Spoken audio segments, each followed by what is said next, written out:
আগেই এই তথ্য সামনে এসেছিল যে ললিত ঝার সঙ্গে যোগসূত্র রয়েছে নীলাক্ষ আইচের। তবে শুধু নীলাক্ষ আইচ নয়, কারণ তারপরে উঠে আসছে আরও একটি নাম, সায়ন পাল, যিনি সাম্যবাদী সুভাষ সভা নামে একটি সংগঠনের সদস্য এবং গত 23শে জুলাই কলকাতায় পদযাত্রার আয়োজন করেছিল এই সাম্যবাদী সুভাষ সভা। পুলিশের কাছে অনুমতি চেয়ে সেই সময় আবেদনও করেছিলেন ললিত ঝা, নাম ছিল সায়ন পালেরও। ললিতের রবীন্দ্র সরণির ভাড়া বাড়ির ঠিকানা দেওয়া হয়েছিল আবেদনপত্রে, এমনই সূত্র মারফত খবর। এবং ললিত ঝার সঙ্গে কোনো ব্যক্তিগত যোগাযোগ ছিল না, সায়ন পাল এমনই দাবি করেছেন। ললিত ঝার এই ধরনের ধ্বংসাত্মক কার্যকলাপ সমর্থনযোগ্য নয়, এমনই মন্তব্য করেছেন সায়ন। সাম্যবাদী সুভাষ সভা নামে ওই সংগঠন নিয়ে খোঁজ খবর শুরু করেছে লালবাজার। কয়েকজনকে জিজ্ঞাসাবাদও করা হয়েছে। আমরা দেখলাম তোমাদের যে সংগঠন, সেই সংগঠনের নামে একটা র্যালি হওয়ার কথা ছিল কলকাতায়, এবং তার জন্য কলকাতা পুলিশের কাছে একটি আবেদনও তোমরা করেছিলে, এবং সেক্ষেত্রে তোমার নাম সেখানে দেওয়া আছে, এবং সেখানে যিনি আবেদন করেছিল র্যালিটার জন্য সেটা হচ্ছে ললিত ঝা, এবং তার বাড়ির ঠিকানা দেওয়া, এবং সেখান থেকে সেই আবেদনপত্র এবং তোমাদের নাম আছে। এইবারে বিষয়টা কি ছিল? আবেদন ও করেনি, ওই নীল আইচ যে ছিল ও করেছিল। না, পেপারটিতে যেটা দেখতে পাচ্ছি আমরা সেটা হচ্ছে, এবার কিসের র্যালি ছিল এবং কি ছিল বিষয়টা?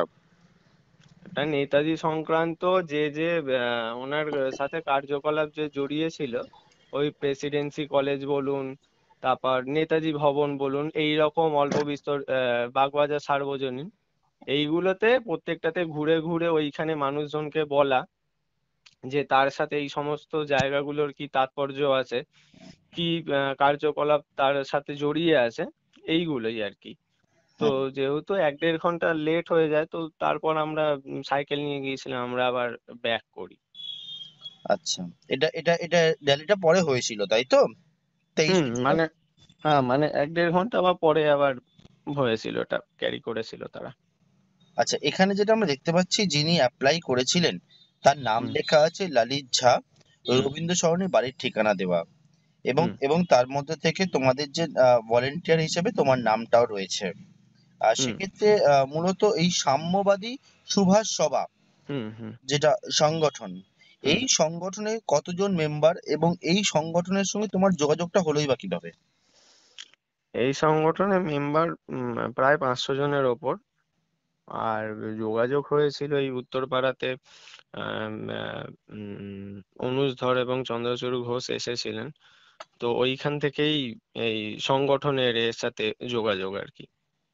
তো গ্রুপে অ্যাড করা হয়েছিল এইখানে। এটা কবে? এটা ওই ফেব্রুয়ারি মাস। এই বছর? হ্যাঁ, ফেব্রুয়ারি মাসে একটা ওই মে টাইপের হয়েছিল, প্রোগ্রাম হয়েছিল উত্তরপাড়া হলেতে, তো সেইখান থেকে। আচ্ছা, এই ললিত ঝা নিশ্চয়ই তুমি নাম শুনেছো বা দেখেছো, তোমাদের সংগঠনের অন্যতম যিনি সদস্য। আহ এর এর এই যে যে কাজটি হয়েছে পার্লামেন্টে, এই সম্পর্কিত বিষয় সংগঠন তরফ থেকে কিছু জানা ছিল সংগঠনে যেরকম ঘটনা ঘটবে? কোনো কিচ্ছু না। ও প্রথমত অ্যাক্টিভ মেম্বার ছিল না, ঠিক আছে। আর দ্বিতীয়ত এই সমস্ত কাজ নিয়ে আলোচনা হয় না। মানে আমাদের গ্রুপের কাজ হয় যে কোথায় কি বাচ্চা পড়তে পারছে না, কিংবা কোথায় কোন ইনস্টিটিউট, মানে ইনস্টিটিউট মানে ছোট ছোট গ্রামের দিকে, পুরুলিয়া বলুন, মেদিনীপুর বলুন, এই দিকে মানে বাচ্চাগুলো পড়তে পারছে না, অনেকগুলো বাচ্চা, তাদের পাঠশালা করে পড়ানো। তারপর কোথায় শীতকালে কারা রাস্তাঘাটে পড়ে আছে, জামা কাপড় নেই তাদের, এই সমস্ত হেল্প করা, এইগুলো ব্যাস। গ্রুপটা চলছে যে নেতাজির কাজকর্ম নিয়ে, নেতাজির কাজের তাৎপর্য নিয়ে মানুষকে জানানো, সেই সমস্ত কিছু, কিংবা তার আদর্শে গ্রুপটা চলছে। কিন্তু এর মধ্যে যে এইরকম একটা মানে জঘন্যতম কাজ, এটা কেউই গ্রুপে মেনে নেবে না। আর সব থেকে বড় বড় কথা হলো, ওকে ছেড়ে 500 জনের উপর মেম্বার আছে। ওর ওই একটা কাজের জন্য 500 জন মেম্বারে হ্যারাসমেন্ট হওয়া তো মানে মুখের কথা না। আমরা তো স্টুডেন্ট। এমনি ললিত কেমন ছিল? কোনো কিছু কন্ট্যাক্টই নেই, মানে কোনো কিছু পার্সোনাল একদিনও ফোনও করেনি। কিভাবে জানবো সে কেমন ছিল? মানে এমনি চিনতে তোকে? কিভাবে চিনবো? মানে চিনতেই না বলছো? তো সেটাই তো স্বাভাবিক, কোনোদিনও কথা হয়নি, হয়নি, আমি কিভাবে চিনবো? গ্রুপে 500 জনের ওপর মেম্বার আছে, ঠিক আছে? হুম।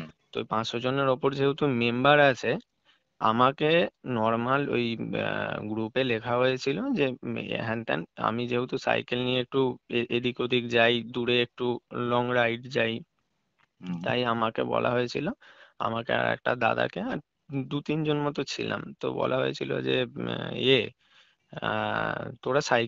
তোমরা সাইকেল নিয়ে এ করবে, সেটা নীল বলেছিল। এটা কে তো বলেছিল? নীল নীল, নীলাক্ষ? নীলাক্ষ। হুম। তো ব্যাস এইটাই। তো এবার ওরা কি হিসাবে কি জমা দিয়েছে সেটাও জানি না।